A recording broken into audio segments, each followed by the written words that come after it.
வணக்கம், welcome to Kundavai cooks.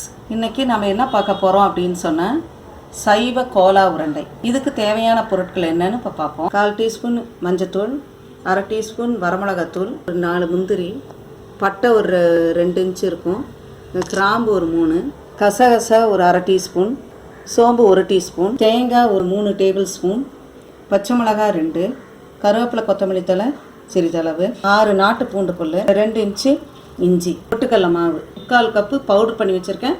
இதில் தேவையானது தான் சேர்த்த போகிறேன், அத்தனையும் சேர்த்த மாட்டேன். வெங்காயத்துலேயே சின்ன சைஸில் 1/2 வெங்காயம் கட் பண்ணி வச்சுருக்கேன். வாழைப்பூ வச்சு தான் இன்றைக்கி கோலா உருண்டை பண்ண போகிறோம். பார்த்திங்கன்னா வாழைப்பூ வந்து இது 1 எடுத்துருக்கேன். 1 எடுத்து கட் பண்ணி மோர் தண்ணியில் போடணும். மோர் தண்ணியோடு எப்படின்னா வீட்டில் தயிர் இருந்ததுன்னா ஒரு 2 டேபிள் ஸ்பூன் ஊற்றிக்கிங்க. ஊற்றிட்டு 1 டம்ளர் தண்ணி ஊற்றுங்க. தண்ணியில் வந்து நல்லா சிலுப்பிக்கிங்க. சிலுப்பிட்டு அதுக்கப்புறம் தண்ணி ஆட் பண்ணி கட் பண்ணி வச்சுருக்க வாழைப்பூ அதில் போட்டுருங்க. போட்டிங்கன்னா கருக்காது. இதை வந்து எப்படி எடுக்கிறதுன்னு காமிக்கிறேன் பாருங்க. இந்த மாதிரி எதழாக இருக்கும். இதை என்ன பண்ணணும், ஃபஸ்ட் இப்படி செய்யுங்க. செஞ்ச பிறகு இதில் பார்த்தீங்கன்னா இதை பாருங்க, நரம்பு தெரியுதப்பா, நரம்பு மாதிரி இருக்குமா, திக்காக இருக்கும்.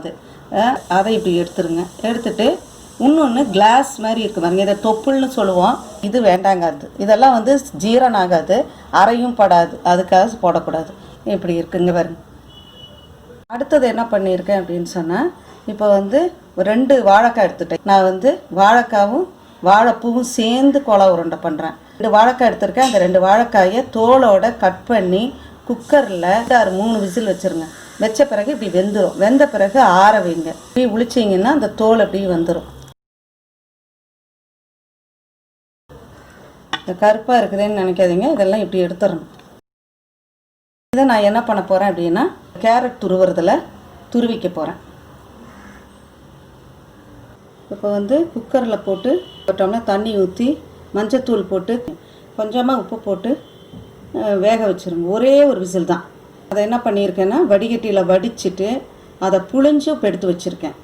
ஜாரில் போட்டு விப்பரில் ஒரு திருப்பிட்டு காமிக்கிறேன். இங்கே பாருங்கப்பா, இந்த அளவுக்கு அரைக்கணும் பாருங்க. இப்போ இது கூடவே என்ன பண்ண போகிறேன் அப்படின்னா, இப்போ அது துருவி வச்சுருக்கோம் இல்லையா, இந்த வாழைக்காயும் போட்டு அரைச்சிட்டு காமிக்கிறேன். இங்கே பாருங்கம்மா, வாழைக்காய் வாழைப்பூ இதெல்லாம் அரைச்சிட்டேன். இப்போ வந்து நம்ம எடுத்து வச்சுருந்தோம் இல்லையா, தேங்காய், பச்சை மிளகாய், பட்டை, கிராம்பு, சோம்பு, கசகசா, முந்திரி, அதுக்கப்புறம் வந்து வரமிளகாத்தூள், இஞ்சி பூண்டு இதெல்லாம் போட்டு இப்போ மிக்சியில் அரைச்சிட்டு இப்போ அதோட கலக்க போகிறோம். தண்ணி சேர்க்காமல் அரைக்கணும், அதுதான் ரொம்ப முக்கியம். அரைச்ச பிறகு எடுத்து வச்ச மசாலா அரைக்க போனோம் இல்லையா, அதெல்லாம் ஓரளவுக்கு நல்லா அரைஞ்ச பிறகு நம்ம இதுலேருந்து கொஞ்சம் வாழைப்பூவும் வாழைக்காயும் அரைச்சதை கொஞ்சம் எடுத்து போட்டு அரைச்சிருங்க. அப்போ தான் உங்களுக்கு வந்து ஃபுல்லாக எல்லாமே பிளெண்ட் ஆகும். அதுக்கப்புறம் இப்போ இதை அரைச்சதெல்லாம் இதில் போட்டு இப்போ கலக்கிடுறேன். உப்பும் போட்டு அரைச்சிருக்கோமா, பொட்டுக்கடலை மாவு போடுறேன்.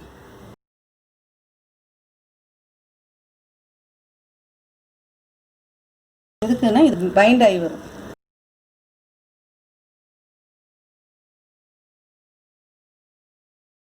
கையில் கொஞ்சம் எண்ணெய் தொட்டுக்குங்க, அப்போ தான் உருண்டை பிடிச்சா ஒட்டாது. இந்த மாதிரி உருண்டையாகவும் நீங்கள் இது பண்ணிக்கலாம், அப்புறம் இந்த மாதிரி வடை மாதிரியும் தட்டியும் பொரிக்கலாம். இப்போ நான் பொரிக்கிறத காமிக்கிறேன். கடாயில் எண்ணெய் ஊற்றியாச்சு. மிதமான தீயில் வந்து பொரிச்சு எடுக்கணுமா, இல்லைன்னா தீஞ்சிடும். few செகண்ட்ஸ் ஆகட்டும், உடனே திருப்பாதீங்கப்பா, மெதுவாக திருப்புங்கப்பா. இப்போ கோலா உருண்டை, சைவ கோலா உருண்டை ரெடி ஆயிடுச்சு.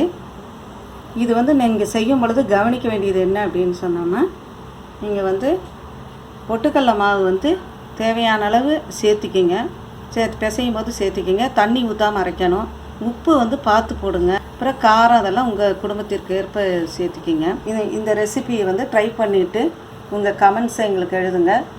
எங்கள் சேனலை சப்ஸ்கிரைப் பண்ணிக்கிங்க.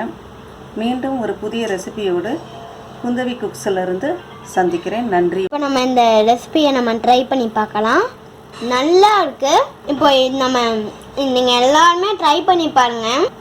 எல்லாருமே ஷேர் பண்ணுங்கள். தேங்க்யூ.